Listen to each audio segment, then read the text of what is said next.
Dating in the workplace, what a hot topic. Today is kind of interesting. You think with online dating that most people would still date in the workplace. It still happens. Most dating is online. That's true, but a significant part is in the workplace. You're spending 8, 9, 10 hours a day, 5 days a week, sometimes 6 days a week in that environment. So that kind of makes sense. Boy, there are a lot of cautions there. If you are a boss and you want to date someone who works for you, boy, tread lightly on that one.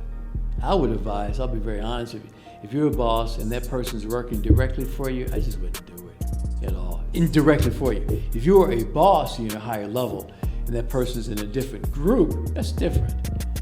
But still, some HRs require you to divulge that. Not the fact you want to ask her out, but depends on how level you are. You may have to.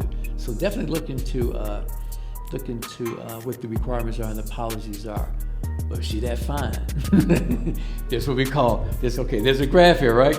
There's fine factor. If she's this fine, okay, then you can put this much risk with it, all righty? If she kind of fine, that's how it goes. I'm just keeping it real, all right? But hey, jokes aside, definitely check the policy. Now, if you're peers, it's much easier.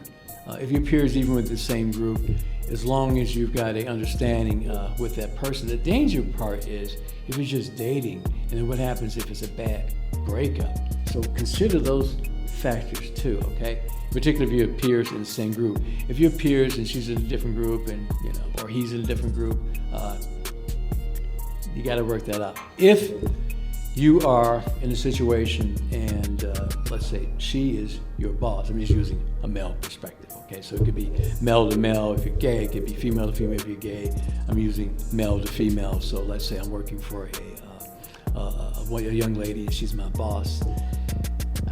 For me, it's not bad because I'm the subordinate. For her, it's bad. Another reason it's bad, worse for her, is because we have a tendency to think about women get labeled, okay, in the workplace, particularly if they get to the top and they label them, and women get lambasted much more than men do. Okay, we know that. That's no secret. That's just society that treat women much, much worse in terms of affairs and relationships, and particularly if it's a woman who's dating somebody at a higher level in the company, she gets labeled immediately. So my advice to you is tread cautiously. I don't have any, in secret, as we say, secret sauce, or I don't have the secret beans. Look into the policy, but again, I go back to depending on how fine they are.